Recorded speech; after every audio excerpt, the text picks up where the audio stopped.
No! Please stop! Please stop!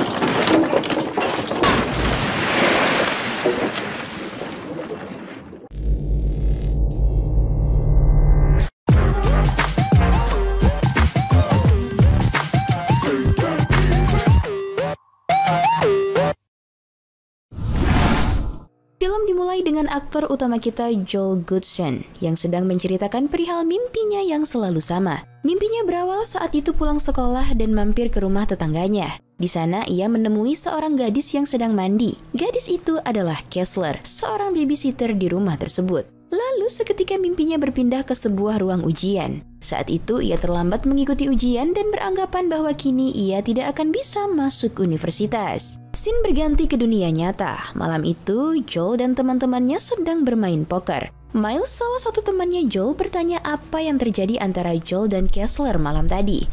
Joel bercerita bahwa ia hanya melihat Kessler sedang memandikan anak-anak dan bajunya basah. Lalu Kessler tak sengaja melihat Joel dan berkata, "Aku ingin."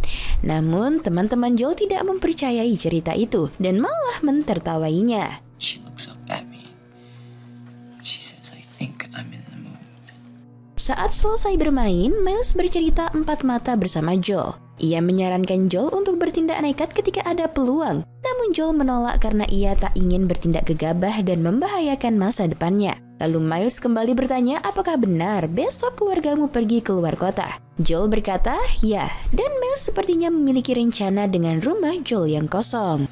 Opportunity makes your future. Esok paginya, orang tua Joel tengah bersiap untuk berangkat ke bandara.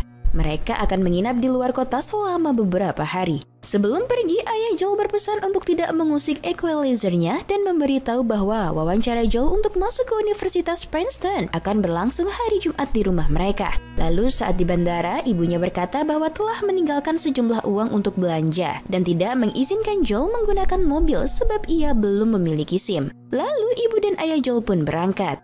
Sesampainya di rumah, Joel langsung menuangkan minuman haram ayahnya dan juga memutar equalizer milik sang ayah.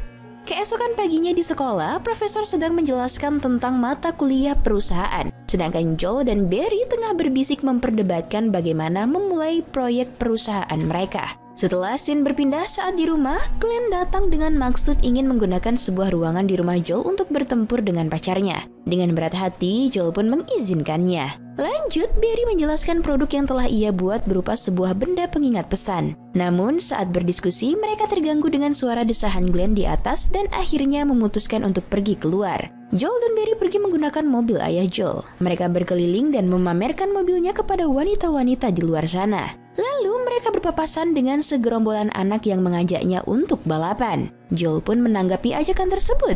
Ternyata Joel sangat mahir mengendarai mobil tersebut. Hari berikutnya, karena rumah Joel kosong, Miles menyarankan untuk menyewa seorang wanita dan membawanya ke rumah. Namun, Joel menolak. Tetapi, Miles tetap nekat menelpon seorang wanita jalang dengan menggunakan nama Joel. Mengetahui hal itu, Joel pun berusaha mencegahnya namun sudah terlambat. Hey, I'd like a good time in my home tonight. Bye.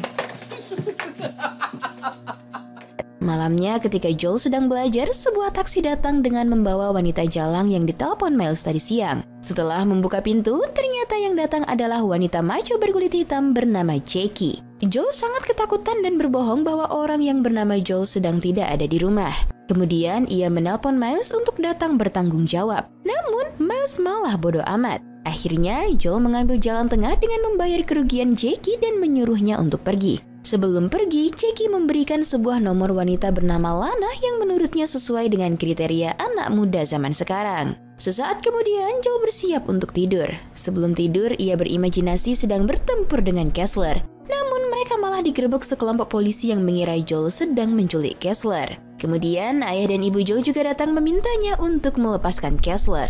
Lalu Joel pun menyudahi imajinasinya. Ia kemudian bangun dan melihat-lihat nomor wanita jalang yang ada di koran. Tetapi tidak ada yang sesuai kriterianya. Joel teringat dengan nomor yang diberikan Jackie dan ia menelpon nomor itu dengan menggunakan nama samaran, Ralph.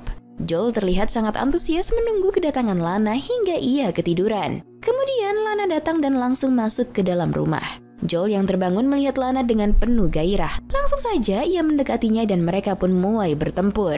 Paginya, Lana sedang bersantai di teras rumah. Joel datang menghampirinya dan berkata bahwa nama aslinya bukanlah Ralph, melainkan Joel. Lalu Lana meminta bayaran sebesar $300. Namun Joel hanya memiliki uang $50. Kemudian ia berinisiatif untuk menarik uang di bank yang merupakan uang untuk membayar biaya kuliahnya. Saat kembali ke rumah, ternyata Lana sudah tidak ada di sana. Dan Joel melihat pajangan telur ibunya juga sudah lenyap. Ia menduga pasti pencuri pajangan itu adalah Lana. Joel segera menemui Miles dan mengajaknya untuk mencari Lana, karena ibunya akan marah jika mengetahui pajangan telurnya itu telah menghilang. Mereka meminta bantuan Jackie untuk memberitahu keberadaan Lana saat ini. Akhirnya Joel dan Miles tiba di sebuah restoran yang diberitahu Jackie. Ternyata Lana memang ada di sana. Kemudian Joel memberikan isyarat agar Lana mendatanginya. Tak butuh waktu lama, Lana pun datang menghampiri mereka dan langsung masuk ke dalam mobil Joel. Di sana ada seorang pria bernama Guido yang meneriaki Lana untuk keluar dari mobil dan mengancam menggunakan pistol.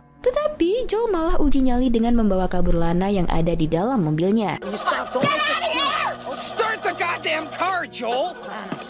Saat di perjalanan, Guido berhasil menyusul mobil mereka. Joel bertanya apakah Guido seorang manajer atau Guillermo. Lana terkejut dengan tebakan Joel yang tepat. Karena Guido yang terus mengejar, Joel mengeluarkan kemampuan mengendarai mobilnya hingga akhirnya mereka berhasil mengelabuhi Guido.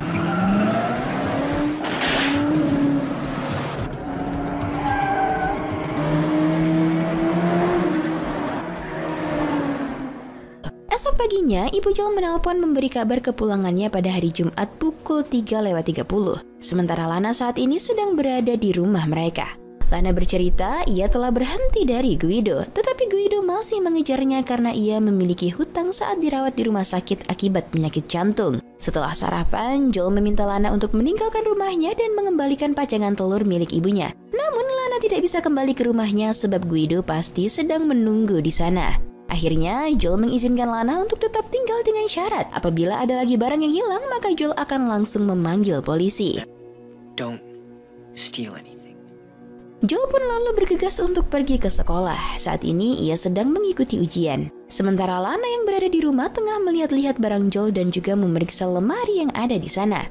Tanpa Joel ketahui, Lana juga pergi ke stasiun dengan mengendarai mobil ayahnya. Setelah Joel kembali ke rumah, ia bertanya kepada Glenn dan Miles apakah mereka telah bertempur lama dengan si Lana. Tetapi Glenn menjawab bahwa ia hanya bertempur dengan Vicky. Ternyata Lana membawa temannya bernama Vicky ke rumah Joel. Mengetahui hal itu, Joel sangat marah dan meminta mereka pergi dari rumahnya. Tidak berapa lama, Joel mendengar suara kebisingan di halaman rumahnya. Ternyata Guido datang ke rumah Joel untuk menjemput Lana. Ia kemudian memaksa Lana dan Vicky masuk ke dalam mobil, namun mereka malah berlari ke dalam rumah Joel. Guido menyuruh Joel membuka pintu rumahnya, namun Joel menolak. Kemudian dari jendela atas, Lana berkata bahwa kini ia dan Vicky tidak bekerja lagi untuk Guido, melainkan untuk Joel. Mendengar hal itu, Guido marah dan memperingati Joel lalu ia pun pergi. You don't work for me. You don't work for me. Maybe we work for Joel now. Malamnya saat makan bersama, Joel memperbolehkan Lana dan Vicky tinggal satu malam lagi sebelum mereka pindah menginap ke rumah temannya. Joel juga meminta pajangan telur ibunya, dan Lana berkata akan mengembalikan pajangan itu setelah ia mendapatkan barang-barangnya. Sementara Vicky tidak ingin pergi karena menurutnya Joel memiliki teman-teman yang ramah. Beberapa saat kemudian, Joel sedang mengerjakan proyek sekolahnya bersama Barry yang diberi nama Free Enterprise. Mereka berencana untuk menjual produk tersebut. Lalu Lana mengajak Joel dan Vicky untuk berjalan-jalan sambil mabuk-mabukan.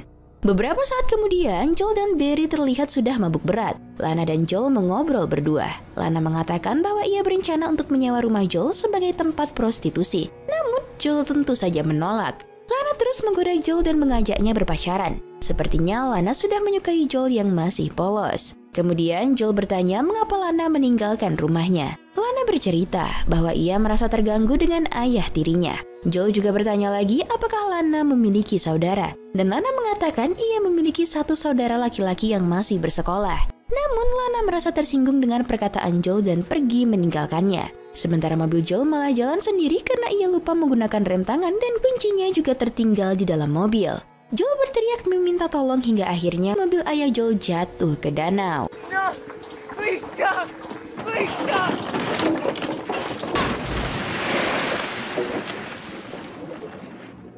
Keesokan Paginya, Joel membawa mobil ayahnya ke bengkel. Ia kelihatan sangat takut akan dimarahi ayahnya. Lalu polisi pun memanggil Joel untuk dimintai keterangan. Saat di sekolah, ternyata pihak sekolah telah mendengar insiden tersebut. Joel harus menjelaskan semua kejadian yang ia alami kepada perawat karena dokter sedang tidak ada. Perawat itu bisu dan menulis kata tidak sopan di memo Joel. Ia khawatir jika sekolah mendapati memo itu, maka akan memperburuk nilai sekolahnya. Karena kesal, Joel pun menarik kerah baju perawat dan meminta sedikit belas kasihan dari perawat tersebut.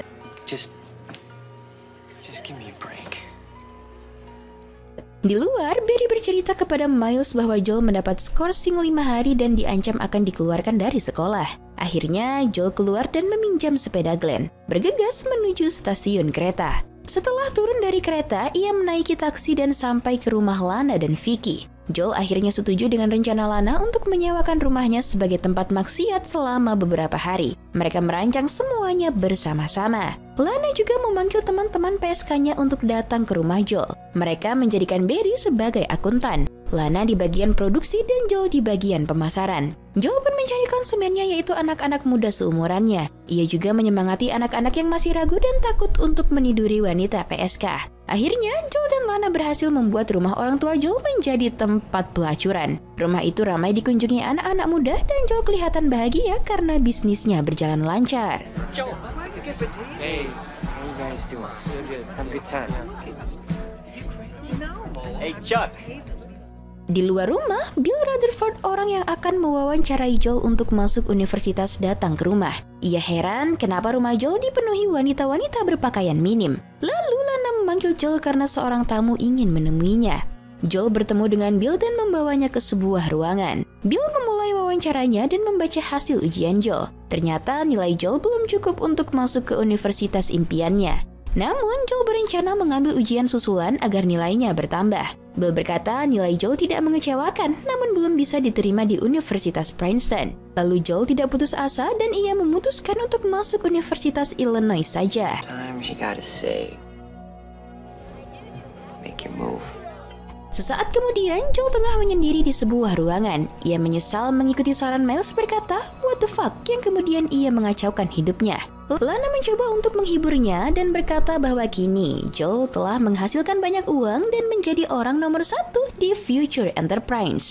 Bill berkenalan dengan beberapa wanita di sana dan ia berjanji akan memberikan nilai yang bagus untuk Joel. Malam itu mereka mendapat uang yang banyak dan para gadis-gadis kelelahan. Keesokan paginya, Joel membawa mobil ayahnya yang telah selesai diperbaiki. Joel masih memiliki uang banyak bahkan setelah memperbaiki mobil ayahnya.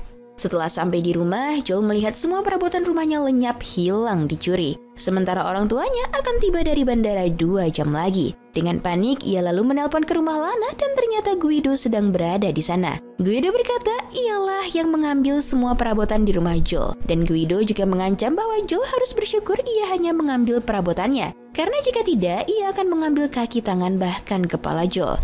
Orang tua Joel sudah menunggu di bandara untuk dijemput oleh Joel. Karena terlalu lama menunggu, mereka memutuskan untuk menggunakan taksi. Di rumah, Guido telah membawa semua perabotan yang ia curi dan Joel harus membeli semua perabotan itu kembali dengan uang yang ia hasilkan. Setelah selesai membeli semua perabotannya, hanya tinggal pajangan telur yang tersisa. Dan Joel harus membayar $340. Namun, Joel hanya punya $40. Guido menyetujuinya dengan syarat Joel harus menangkap pajangan itu. Lalu Vicky melempar pajangan itu dan Joel berhasil menangkapnya. Lalu Guido pergi dengan bahagia karena mendapatkan semua uang yang Joel hasilkan. Oh, God. No! Joel, Barry, dan Miles bergegas menata kembali perabotan rumah Joel. Sementara orang tua Joel sudah berada di perjalanan pulang ke rumah. Sesampainya orang tua Joel ke rumah, mereka bertanya kenapa Joel tidak datang menjemput. Lalu Joel berbohong mengatakan kalau ia lupa orang tuanya pulang hari ini. Ibu Joel bertanya apa yang terjadi dengan pajangan telurnya. Ada sedikit retak di pajangan itu. Ayah Joel berkata tidak apa-apa. Lalu ayahnya menyarankan Joel untuk mengerjakan sesuatu di belakang agar ibunya tidak marah lagi. I'm sorry, I am very disappointed in you. Damned irresponsible of you. We'll get another one. Joel will pay for it. Setelah itu, ayah Joel menemuinya di belakang rumah dan berkata apa yang sudah terjadi. Joel awalnya terlihat khawatir, namun ayahnya berkata bahwa Bill sangat kagum dengan hasil ujian Joel. Dan akhirnya, Joel diterima masuk ke Universitas Princeton. Setelah itu, Joel dan Lana makan di restoran. Mereka berbincang tentang masa depan mereka sebagai bisnismen. Namun, Joel masih curiga kepada Lana karena Guido dan Vicky mengambil semua uangnya. Tetapi Lana berkata, aku tidak ikut dengan mereka lagi. Lalu ketika Joel berencana pulang, Lana menghentikannya dan masih ingin melakukan sesuatu dengan Joel. Namun Joel berkata, apakah kau punya uang? Karena kini Lana lah yang harus membayarnya untuk bertempur. Scene pun berganti di sekolah. Semua siswa mempresentasikan hasil penjualan mereka selama 1 semester ini. Dan Joel menghasilkan $8.000 dalam 1 malam. Dengan begitu, film pun tamat. Risky Business adalah sebuah film komedi romantis Amerika yang ditulis dan disutradarai oleh Paul Brickman. Film yang dirilis pada 5 Agustus 1983 ini dibintangi oleh Tom Cruise, Rebecca De Mornay, Joe Pantoliano, dan Richard Masur. Dari segi pengambilan gambarnya sudah cukup bagus dan memiliki alur cerita yang menarik. Film ini berhasil membawa penonton terbuai dengan komedi yang berbaur dengan kisah remaja yang masih mencari jati dirinya. Pesan yang bisa diambil adalah, sebagai remaja, jangan mudah tergoda dengan bujuk rayuan teman yang ingin menjerumuskan kita ke dalam hal-hal yang tidak baik. Selain itu, kita juga harus bijak dalam melakukan sesuatu agar tidak mengacaukan masa depan di kemudian hari. Nah, untuk kalian yang ingin bersantai di waktu weekend, maka film Risky Business wajib ada di dalam list tontonan kalian. Tapi tidak boleh dengan anak-anak ya. Oke, masuk pada penilaian Biro Perfilman UBR Media. Memberi rating film Risky Business 7,2. Like dan share ke teman-teman tersayangmu agar mereka juga ikutan nonton film keren ini. Dan jangan lupa subscribe channel UBR Enthusiast. Terima kasih banyak, bye-bye. Engkau kini bukanlah untukku, sungguh ku tahu ingin ku telah jauh. Cukup sudah kau lupakanlah masa-masa itu, saat dulu aku di hatimu.